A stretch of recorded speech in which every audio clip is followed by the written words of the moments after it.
சமோசா இந்திய உணவல்ல. பிரியாணி இந்தியாவில் பிறக்கவில்லை. மிளகாய் இல்லாமல் இந்தியர்கள் நூற்றாண்டுகளாக வாழ்ந்தார்கள். நம்ப முடியவில்லையா? நாம் தினமும் சாப்பிடும் பல நம்ம உணவு என்று பெருமைப்படும் உணவுகள் உண்மையில் ஆயிரக்கணக்கான கிலோமீட்டர்கள் தாண்டி பாலைவனங்கள், கடல்கள், பேரரசுகள் மற்றும் வணிகப் பாதைகள் வழியாக நம் தட்டிற்கு வந்தவை.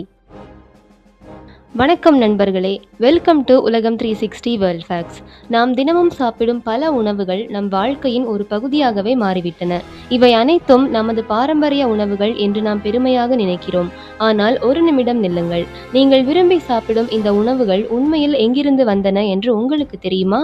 இன்று நாம் உண்ணும் பல புகழ்பெற்ற இந்திய உணவுகளின் வேர்கள் பாரசீகம், மத்திய ஆசியா, இந்தோனேஷியா மற்றும் ஐரோப்பா வரை நீள்கின்றன. இந்த வீடியோவில் நாம் அன்றாடம் ரசித்து சாப்பிடும் உணவுகளின் வியக்கத்தக்க வரலாற்று பயணத்தை பார்க்க போகிறோம். கடைசி வரை பாருங்கள். இறுதியில் தமிழ் மொழி உலகிற்கு கொடுத்த மிகப்பெரிய உணவு பரிசு என்ன என்பதையும் தெரிந்து கொள்ளப் போகிறீர்கள். முதலில் சமோசா. இந்தியாவின் தேசிய சிற்றுண்டி என்று கூட இதை சொல்லலாம். ஆனால் இதன் உண்மையான பெயர் சம்பூசாக் அல்லது சம்போசா. இது 10ஆம் நூற்றாண்டில் மத்திய ஆசியா மற்றும் மிடில் ஈஸ்ட் பகுதிகளில் உருவானது. அப்போது இது இன்று நாம் பார்க்கும் அளவுக்கு பெரியதாக இல்லை. சிறிய முக்கோண வடிவில் உள்ளே நறுக்கிய இறைச்சி, பருப்பு, உலர்பழங்கள் போன்றவை நிரப்பப்பட்டிருந்தன. பண்டைய காலத்தில் வணிகர்கள் சில்க் ரோட் வழியாக ஆயிரக்கணக்கான கிலோமீட்டர்கள் பயணம் செய்யும் போது கெடாமல் நீண்ட நேரம் இருக்கும் வகையில் கையில் எடுத்துச் செல்ல எளிதான உணவு தேவைப்பட்டது. அதற்கான சரியான தீர்வாக இருந்தது இந்த சம்பூசாக். பாலைவனங்களில் கூட இது விரைவாக ஆற்றலை அளிக்கும் பயண உணவாக பயன்படுத்தப்பட்டது. 13ஆம் நூற்றாண்டில் டெல்லி சுல்தானேட் ஆட்சி காலத்தில் இது இந்தியாவிற்கு வந்தது. ஆரம்பத்தில் அரச மாளிகைகளில் மட்டுமே பரிமாறப்பட்ட ஒரு அரச உணவுதான் சமோசா. பின்னர் இந்திய மசாலாக்களின் தாக்கத்தால் இதில் உருளைக்கிழங்கு, பட்டாணி, மிளகாய் போன்றவை சேர்க்கப்பட்டு நமது சுவைக்கு ஏற்ப மாறியது. இன்று ஒவ்வொரு மாநிலமும் தங்களுக்கென தனித்துவமான சமோசா வகைகளை உருவாக்கியுள்ளது. அதாவது நாம் தேநீருடன் சாதாரணமாக சாப்பிடும் இந்த சமோசா ஒரு காலத்தில் பேரரசுகள், வணிகர்கள் மற்றும் பாலைவன பயணங்களின் வரலாற்றை தன்னுள் சுமந்து வந்த ஒரு உலக பயணி என்பதே உண்மை. அடுத்து அனைவரின் ஃபேவரட் பிரியாணி. பிரியான் என்ற பாரசீக சொல்லுக்கு சமைப்பதற்கு முன் வறுக்கப்படுவது என்று பொருள். இந்த பெயரே அதன் சமையல் முறையை காட்டுகிறது. வரலாற்று ஆய்வாளர்களின் கருத்துப்படி பிரியாணி 2 முக்கிய வழிகளில் இந்தியாவிற்கு வந்தது. ஒன்று முகல் எம்பையர் மன்னர்கள் வழியாக வட இந்தியாவிற்கு, மற்றொன்று அரபு வணிகர்கள் வழியாக மலபார் கடற்கரைக்கு. குறிப்பாக கடல் பயணங்களில் நீண்ட நாட்கள் கெடாமல் இருக்கும் சத்தான உணவாக இதை பயன்படுத்தியதாக கூறப்படுகிறது. அதனால்தான் மலபார் பிரியாணியில் அரபு மற்றும் தென்னிந்திய சுவைகள் கலந்த ஒரு தனித்துவம் உள்ளது. இருப்பினும் நமது சங்க இலக்கியத்தில் ஊன் சோறு என்ற ஒரு உணவு பற்றி குறிப்புகள் உள்ளன. இது அரிசி, இறைச்சி மற்றும் மசாலாக்கள் கலந்து போருக்கு செல்லும் வீரர்களுக்கு வழங்கப்பட்ட சக்தி வாய்ந்த உணவாக இருந்தது. சில வரலாற்று ஆய்வாளர்கள் இதையே நவீன பிரியாணியின் முன்னோடி என்று கருதுகின்றனர். மேலும் ஷாஜஹான் காலத்தில் ராணி மும்தாஸ் மஹால் படை வீரர்களின் ஆரோக்கியத்தை மேம்படுத்த ஒரு சத்தான உணவு தேவைப்பட்டதாக கூறிய போது அரிசி, இறைச்சி, நெய் மற்றும் மசாலாக்கள் கலந்து தயாரிக்கப்பட்ட உணவு பரிமாறப்பட்டதாக ஒரு பிரபலமான கதை உள்ளது. அது பின்னர் அரச விருந்துகளில் முக்கிய இடத்தை பெற்றது. காலப்போக்கில் இந்தியாவின் ஒவ்வொரு பகுதியும் தங்களுக்கென தனித்துவமான பிரியாணி வகைகளை உருவாக்கின. உதாரணமாக ஹைதராபாத் தம் பிரியாணி, கொல்கட்டா பிரியாணியின் உருளைக்கிழங்கு சிறப்பு, ஆம்பூர் மற்றும் திண்டுக்கல் பிரியாணிகளின் காரசுவை போன்றவை. உலகத்தில் எங்கிருந்தாலும் சரி, காலை உணவு என்றால் நினைவுக்கு வருவது இட்லி தான். தென்னிந்தியாவின் அடையாளமான இட்லி தமிழர்களுடையது என்றுதானே நினைக்கிறீர்கள்? ஆனால் பிரபல உணவு வரலாற்று ஆய்வாளர் KT அச்சையா ஒரு சுவாரஸ்யமான கருத்தை முன்வைக்கிறார். 7ஆம் நூற்றாண்டிற்கு முன் இந்தியாவில் ஆவியில் வேக வைக்கும் முறை பொதுவாக பயன்படுத்தப்படவில்லை என்று சில ஆய்வாளர்கள் கருதுகின்றனர். தென்கிழக்காசிய நாடுகளான இந்தோனேஷியா போன்ற இடங்களில் அரிசியை புளிக்க வைத்து ஆவியில் வேக வைக்கும் உணவுகள் இருந்தன. பண்டைய தமிழ் மன்னர்களுக்கும் இந்தோனேஷியாவிற்கும் வணிக தொடர்பு இருந்ததால் அங்கிருந்துதான் இந்த நுட்பம் தென்னிந்தியாவிற்கு வந்திருக்கலாம் என்ற ஒரு கருத்து கூறப்படுகிறது.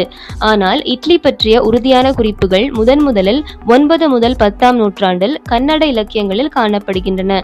வட்டராதனை என்ற நூலில் இட்டலிக்கே என்ற உணவு குறிப்பிடப்பட்டுள்ளது. பின்னர் 12ஆம் நூற்றாண்டில் மனோசலாசா என்ற நூலில் அரிசி மற்றும் பருப்பு அரைத்து புளிக்க வைத்து தயாரிக்கும் ஒரு உணவு பற்றி விரிவாக எழுதப்பட்டுள்ளது. அதாவது இட்லி இந்தியாவில் பல நூற்றாண்டுகளாக வளர்ச்சி பெற்ற ஒரு பாரம்பரிய உணவு என்பதும் உண்மை.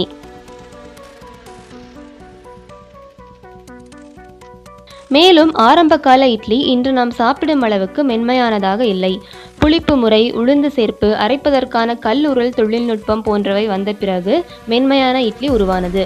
குறிப்பாக தென்னிந்தியாவின் காலநிலை, சூடான வானிலை புளிக்க வைக்கும் செயலுக்கு மிகவும் ஏற்றதாக இருந்ததால் இங்கு இட்லி விரைவாக பிரபலமானது.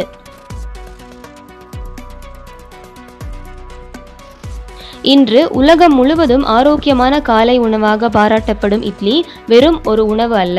அது கடல்வழி பயணங்கள், வணிக தொடர்புகள் மற்றும் தென்னிந்திய சமையல் திறமையின் இணைப்பால் உருவான ஒரு மென்மையான வரலாறு. இது பலருக்கு அதிர்ச்சியாக இருக்கலாம். 16ஆம் நூற்றாண்டு வரை இந்தியாவில் மிளகாய் கிடையாது. காரத்திற்காக நாம் பிளாக் பெப்பர் மட்டுமே பயன்படுத்தினோம். அப்போது இந்தியாவின் மிகப்பெரிய ஏற்றுமதி பொருட்களில் ஒன்றாக இருந்தது மிளகு. அதனால்தான் ஐரோப்பியர்கள் இந்தியாவை ஸ்பைஸ் லேண்ட் என்று அழைத்தனர். 1498ஆம் ஆண்டு வாஸ்கோடகாமா இந்தியாவின் காலிக்கட் கரையை அடைந்த பிறகு போர்ச்சுகீசியர்கள் தென் அமெரிக்காவிலிருந்து மிளகாய், உருளைக்கிழங்கு, தக்காளி போன்ற புதிய பயிர்களை இந்தியாவிற்கு கொண்டு வந்தனர். மிளகாய் செடி இந்தியாவின் வெப்பமான காலநிலைக்கு மிகவும் ஏற்றதாக இருந்ததால் அது வேகமாக பரவி சில நூற்றாண்டுகளுக்குள் இந்திய சமையலின் இதயமாக மாறியது. மிளகாயின் மற்றொரு சிறப்பு என்னவென்றால் இது மிளகை விட மிகவும் மலிவானது மற்றும் அதிக காரத்தை கொடுக்கக்கூடியது. அதனால் பொதுமக்கள் முதல் அரசு சமையலறைகள் வரை அனைவரும் இதை விரைவாக ஏற்றுக்கொண்டனர். இன்று ஆந்திரா, ராஜஸ்தான் மற்றும் தமிழ்நாடு போன்ற பகுதிகளில் காரமான உணவுகள் பிரபலமாக இருப்பதற்கு காரணமே இந்த மிளகாயின் பரவல்தான். இன்று மிளகாய் இல்லாமல் ஒரு இந்திய உணவை கற்பனை கூட செய்ய முடியாது. ஆனால் உண்மையில் இது நமக்கு கிடைத்து வெறும் 500 ஆண்டுகள் தான் ஆகின்றன. இவ்வளவு நேரம் நாம் மற்றவர்களிடமிருந்து கற்றுக்கொண்டதை பார்த்தோம். இப்போது உலகம் நம்மிடமிருந்து கற்றுக்கொண்டதை பார்ப்போம். இன்று உலகெங்கிலும் பயன்படுத்தப்படும் CURRY கரி என்ற சொல் தமிழ் சொல்லான கரியிலிருந்து வந்தது என்று பல மொழியியல் ஆய்வாளர்கள் கருதுகின்றனர். 17ஆம் நூற்றாண்டில் பிரிட்டிஷ் ஈஸ்ட் இந்தியா கம்பெனி அதிகாரிகள் மெட்ராஸ் பகுதியில் வாழ்ந்தபோது மசாலா சேர்த்த குழம்புகளை கரி என்று அழைத்ததை கேட்டு அதை CURRY கரி என்று பதிவு செய்து ஐரோப்பாவிற்கு கொண்டு சென்றனர். இன்று உலக சமையலின் ஒரு பொது பெயராக இது மாறிவிட்டது. லண்டனில் மிகவும் புகழ்பெற்ற சூப் வகை மலிகாட்டானி. இது வேறொன்றுமில்லை, நமது மிளகு தண்ணீர், அதாவது ரசம். ஆங்கிலேயர்கள் இந்தியாவில் இருந்தபோது அவர்களுக்கு ஏற்ற வகையில் இதில் கோழி இறைச்சி, காய்கறிகள் சேர்த்து மாற்றி பின்னர் அதை பிரிட்டனுக்கு கொண்டு சென்றனர். இன்று பல மேற்கத்திய உணவகங்களில் இது ஒரு பாரம்பரிய சூப்பாக பரிமாறப்படுகிறது. உலகம் முழுவதும் கிங் ஆஃப் ஃப்ரூட்ஸ் என்று அழைக்கப்படும் மாங்காய் இந்தியாவின் அடையாளங்களில் ஒன்று. மாங்காய் என்ற தமிழ் சொல்லே போர்ச்சுகீசியர்களின் உச்சரிப்பில் மாங்கா ஆக மாறி பின்னர் ஆங்கிலத்தில் மேங்கோ என்று மாறியது. இன்று உலகின் பல நாடுகளில் இந்திய வகை மாம்பழங்கள் ஏற்றுமதி செய்யப்படுவது இந்த பழத்தின் உலகளாவிய தாக்கத்தை காட்டுகிறது. உணவு என்பது வெறும் சுவை மட்டுமல்ல, அது ஒரு நீண்ட பயணம். மொழி, கலாச்சாரம் மற்றும் மனிதர்களின் இடப்பெயர்ச்சியே இன்று நம் தட்டில் இருக்கும் உணவாக மாறியிருக்கிறது. இந்த தகவல்களில் உங்களுக்கு மிகவும் ஆச்சரியத்தை தந்தது எது? இட்லியா அல்லது சமோசாவா? கமெண்ட்ஸ்ல சொல்லுங்க. இது போன்ற பல சுவாரஸ்யமான தகவல்களுக்கு நம்ம சேனலை சப்ஸ்கிரைப் பண்ணுங்க. மீண்டும் அடுத்த வீடியோவில் சந்திக்கலாம். நன்றி.